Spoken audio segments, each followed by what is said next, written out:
Kerajaan Majapahit menjadi sebuah kerajaan besar pada masanya yang berhasil mempersatukan Nusantara. Sayangnya, kerajaan besar ini pun runtuh akibat pergolakan dalam negeri karena perebutan kekuasaan.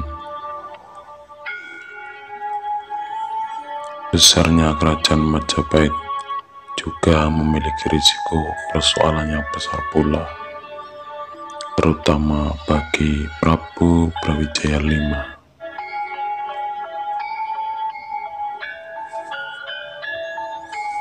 Suatu malam, sang Prabu Brawijaya V bermimpi mempunyai seorang istri dari negeri Campa.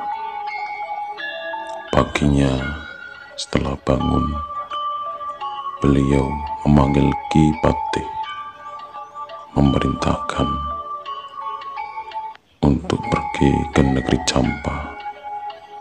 Kemudian sang Prabu menulis sepucuk surat, dan surat tersebut dititipkan kepada sang Patih untuk dikirim dan diantarkan ke negeri Campa sebagai bentuk lamaran kepada putri Campa. Waktu itu Mahapatihnya bernama Mahapatih Gajah Mada.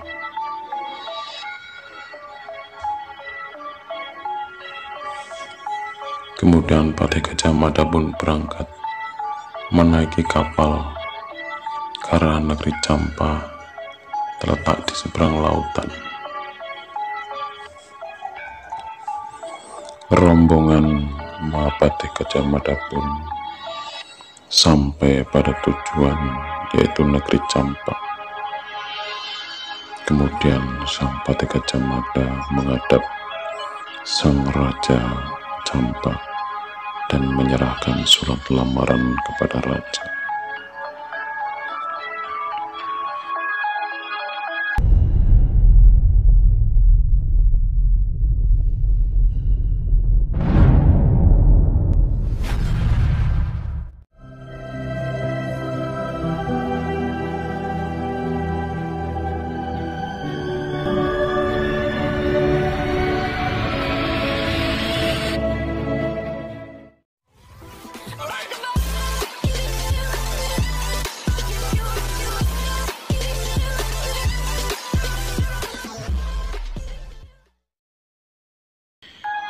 Raja pun menerima lamaran itu, dan kemudian putri Campa pun dibawa ke Jawa.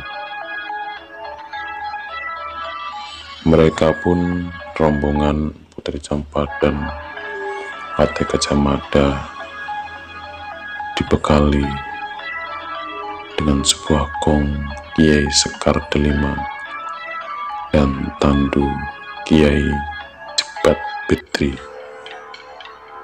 dan rombongan pun selamat sampai di Majapahit, dan sang putri dipertemukan dengan sang Prabu Brawijaya, dan kemudian mereka menikah.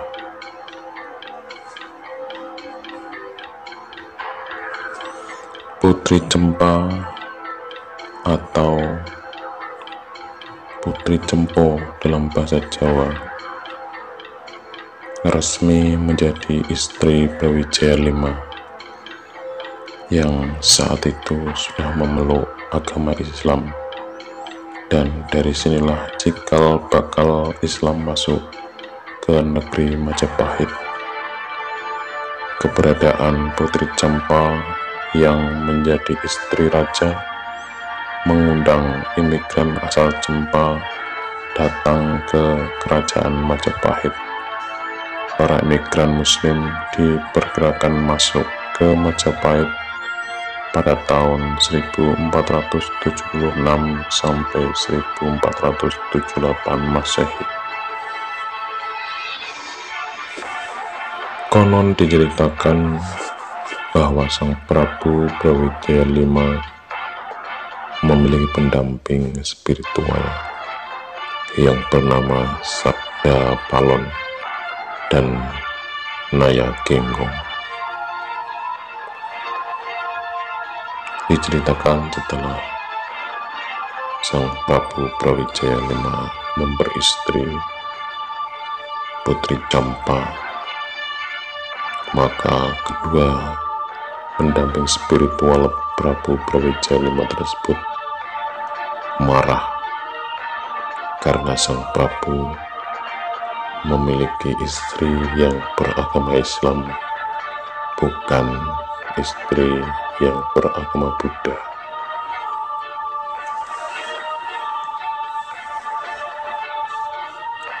Gusti Prabu, kalau mengenai soal keyakinan yang berbeda, hal itu tidak masalah.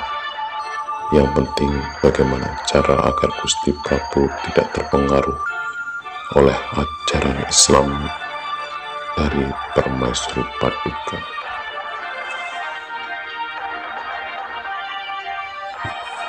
Namun Prabu Brawijaya V tidak terpengaruh sedikitpun atas argumen kedua penasehatnya itu.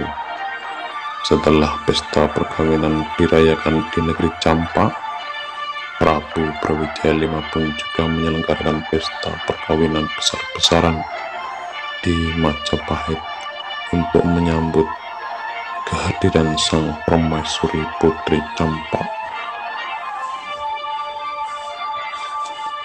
Brawijaya V atau biasa disebut dengan Kertabumi, pada saat beliau masih menjabat raja di negeri Keling, yaitu sebuah negeri yang menjadi bagian dari negeri Majapahit.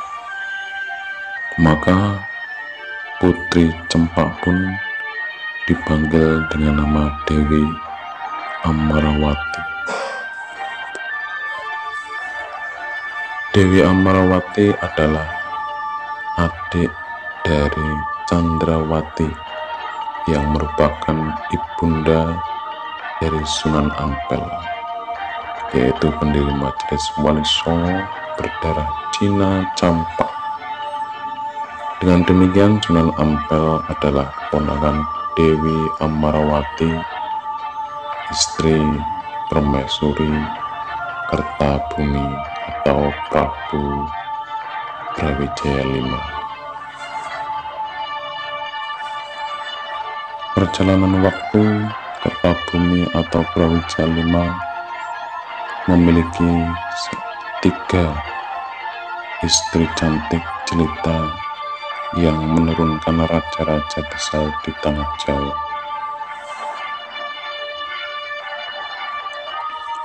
Hasil perkawinan dengan Putri Cempa pun melahirkan bayi perempuan bernama Retno Pambayun atau dikenal dengan nama Putri Pembayun. Putri Brawijaya V dari Dewi Amarawati ini dipersuling istri oleh Pangeran Andayaningrat, penguasa Pengging yang dikenal dengan Ki Ageng Pengging Sepuh. Pernikahan keduanya melahirkan Kebu Kenongo atau Ki Ageng Pengging, ayah Mas Karepet atau Joko Tingkir. Putra Kebu Kenongo inilah yang berhasil mendirikan Kesultanan Pajang. Setelah menikahi Ratu Mas Cempaka Putri Bungsu Sultan Trenggono Raja Demak, ia juga mengalahkan Adipati Jipang Panolan, Arya Penangsang.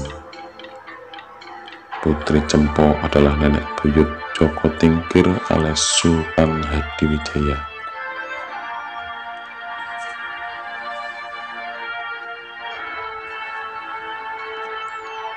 Istri yang kedua dari Prabu Brawijaya V yaitu bernama Syu Banci, atau catatan lain menyebutkan Tan Eng Kian.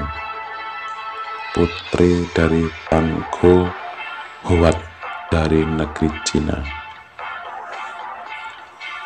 Ia adalah seorang putri pedagang sekaligus ulama etnis Tionghoa yang dikenal dengan sebutan Syekh Bentong. Syekh Bentong adalah putra Syekh Kuro, ulama yang menyebarkan agama Islam di tanah Sunda. Sementara Syekh Kuro adalah putra Syekh Yusuf Siddiq bin Syekh Jamaluddin Akbar Al-Husain. Setelah diambil sebagai istri Kertabumi atau Prabu Brawijaya V yang waktu itu masih menjadi Raja Keleng Majapahit, Siu Banci atau Tan Eng Kian dikenal masyarakat Majapahit dengan sebutan Putri Cina. Siu Banci adalah ibunda Raden Paktah, pendiri Kesultanan Demak Bintoro. Putri Cina ini adalah leluhur perempuan dari raja-raja di Kesultanan Demak Bintoro.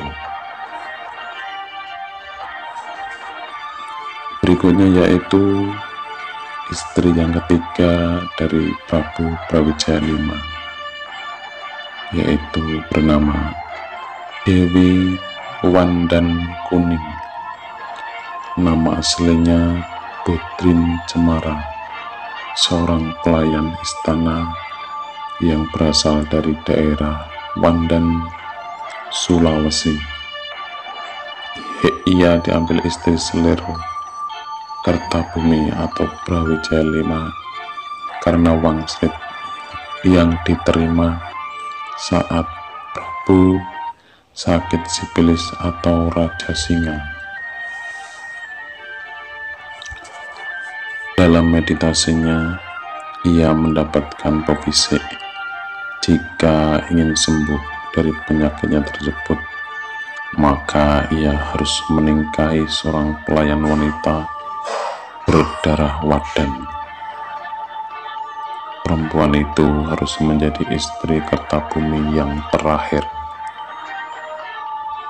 Brawijaya V atau Kertabumi sembuh setelah meningkahi Putrin Cemara.